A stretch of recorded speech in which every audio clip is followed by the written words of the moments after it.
News Kannada ವಾಹಿನಿಗೆ ಸ್ವಾಗತ.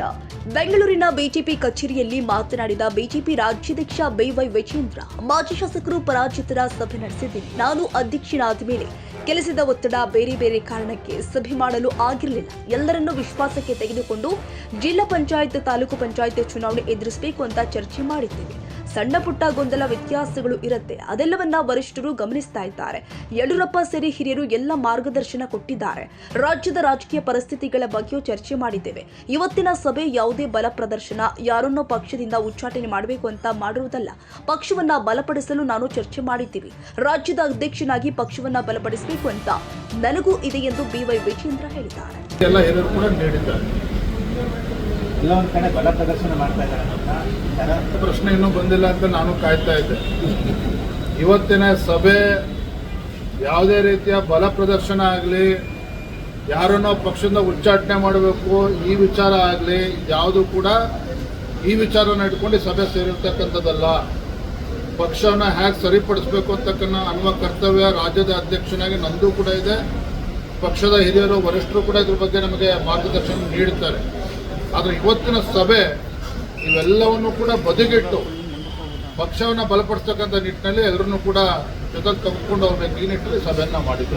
ಕಾಂಗ್ರೆಸ್ನಲ್ಲಿ ಸರ್ ಡಿ.ಕೆ. ಶಿವಕುಮಾರ್ ಅವರು ಟೆಂಪಲ್ ರನ್ ಮಾಡ್ತಾ ಇದ್ದಾರೆ. ಇನ್ನೊಂದು ಕಡೆ 13 ತಾರೀಕು ಸಭೆ ಕಳಿಸ್ತಾರೆ, ಇನ್ನೊಂದು ಕಡೆ ಡಿನ್ನರ್ ಪಾಲಿಟಿಕ್ಸ್ಗೆ ಬ್ರೇಕ್ ಹಾಕಿದ್ದಾರೆ.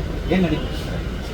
ಡಿ.ಕೆ. ಶಿವಕುಮಾರ್ ಅವರು ಇತ್ತೀಚೆಗೆ ನಡೆದ ಬೆಳಗಾವಿ ಅಧಿವೇಶನದಲ್ಲಿ, ಚಳಿಗಾಲದ ಅಧಿವೇಶನದಲ್ಲಿ ಸದನದಲ್ಲಿ ಮಾತನಾಡಿದ್ದಾರೆ. ಒಂದು ಮಾತನ್ನು ಹೇಳಿದ್ದಾರೆ. ಹಿಂದೆ ಪಾಪ ಎಸ್.ಎಂ. ಕೃಷ್ಣ ಅವರು ಅಂದಿನ ಮುಖ್ಯಮಂತ್ರಿಗಳು ಮಂತ್ರಿಮಂಡಲದಲ್ಲಿ ತೆಗೆದುಕೊಳ್ಳದೆ ಇದ್ದಾಗ ಅವರು ಗುರುಗಳು ಹೇಳಿದ್ರಂತೆ, ಸಿಗಲಿಲ್ಲ ಅಂದ್ರೆ ಒದ್ದು ಕಿತ್ಕೋಬೇಕು ಅಧಿಕಾರವನ್ನ ಅಂತೇಳಿ. ಅದನ್ನ 15 ವರ್ಷಗಳ ನಂತರ ಮತ್ತೊಮ್ಮೆ ಡಿ.ಕೆ. ಶಿವಕುಮಾರ್ ಅವರು ಸದನದ ಒಳಗಡೆ ನೆನಪು ಮಾಡಿಕೊಂಡಿದ್ದಾರೆ. ಸೊ ಆ ಮಾತಿನ ಮರ್ಮ ಏನೋ, ಉದ್ದೇಶ ಏನೋ ನಿಮಗೂ ಕೂಡ ಅರ್ಥ ಇದೆ ಅಂತ ನಾನು ಭಾವಿಸಿದ್ದೇನೆ.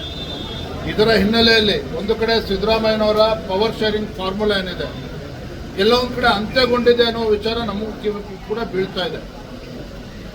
ಪವರ್ ಶೇರಿಂಗ್ ಫಾರ್ಮುಲಾ ಏನಿದೆ ಅಂತೇಳಿ ಡಿ.ಕೆ. ಶಿವಕುಮಾರ್ ಅವರು ಹೇಳಬೇಕು, ಸಿದ್ದರಾಮಯ್ಯನವರು ಹೇಳಬೇಕು. ಆದರೆ ನಮಗಿರ್ತಕ್ಕಂಥ ಮಾಹಿತಿ ಸಿದ್ದರಾಮಯ್ಯರ ಅವಧಿ ಪೂರ್ಣಗೊಳ್ತಾ ಇದೆ ಅಂತೇಳಿ. ಹಾಗಾಗಿನೇ ಸಿದ್ದರಾಮಯ್ಯನವರು ಕೂಡ ದಾಳವನ್ನು ಉರುಳಿಸ್ತಾ ಇದ್ದಾರೆ. ಬೇರೆ ಸಚಿವರ ಮುಖೇನ ಮೂಲಕ ಡಿನ್ನರ್ ಪೊಲಿಟಿಕ್ಸ್ ಕಾಂಗ್ರೆಸ್ ಪಕ್ಷದಲ್ಲಿ ಈಗಾಗಲೇ ಪ್ರಾರಂಭ ಆಗಿದೆ. ನಾನು ಅವತ್ತೇ ಹೇಳಿದ್ದೇನೆ, ಯಾವಾಗ ಸಚಿವರ ಮನೆಯಲ್ಲಿ ಕೆಲವು ಮಂತ್ರಿಗಳು, ಶಾಸಕರನ್ನ ಸೇರಿಸಿದ್ರು, ಅಲ್ಲೇ ಸಿದ್ದರಾಮಯ್ಯನವರ ಆಟ ಪ್ರಾರಂಭ ಆಗಿದೆ ಅಂತಕ್ಕಂಥದ್ದು ಜಗಜ್ಜಾಹೀರಾಗಿದೆ. ಅವರ ಹೈಕಮಾಂಡ್ ಏನೇ ಹೇಳಿದ್ರು ಸಹ ಡಿನ್ನರ್ ಪೊಲಿಟಿಕ್ಸ್ ಕಂಟಿನ್ಯೂನೂ ಕೂಡ ಆಗ್ತದೆ, ಮುಂದುವರಿತದೆ. ಡಿ.ಕೆ. ಶಿವಕುಮಾರ್ ಅವರು ಹಂಗಂತೇಳಿ ಏನು ಒದ್ದು ಕಿತ್ಕೋಬೇಕು ಅಂತೇಳಿ ಗುರುಗಳು ಅವ್ರಿಗೆ ಹೇಳಿದ್ದಾರೆ. ಆ ಒಂದು ಕಾರ್ಯದಲ್ಲಿ ಅವರು ಕೂಡ ಪ್ರವೃತ್ತರಾಗ್ತಾರೆ ಅನ್ನೋದು ನಮ್ಮ ಕಿವಿ ಕೂಡ ಬೀಳ್ತಾ ಇದೆ. ಹಾಗಾಗಿ ಬರೋ ದಿನದಲ್ಲಿ ಆಡಳಿತ ಪಕ್ಷದ ಜಗಳ ಏನಿದೆ ಈಗಾಗಲೇ ಬೀದಿಗೆ ಬಂದಿದೆ. ಇನ್ನೂ ಕೂಡ ರಾಜ್ಯ ಜನ ನೋಡೋರಿದ್ದಾರೆ ಅದನ್ನು. ಥ್ಯಾಂಕ್ ಯು, ಧನ್ಯವಾದ. ತಾಜಾ ಸುದ್ದಿಗಾಗಿ MTV ನ್ಯೂಸ್ 24x7ಗೆ ಸಬ್ಸ್ಕ್ರೈಬ್ ಮಾಡಿ ಮತ್ತು ಬೆಲ್ ಐಕಾನ್ ಅನ್ನು ಒತ್ತಿ. ತಪ್ಪದೇ ಲಿಂಕ್ ಶೇರ್ ಮಾಡಿ.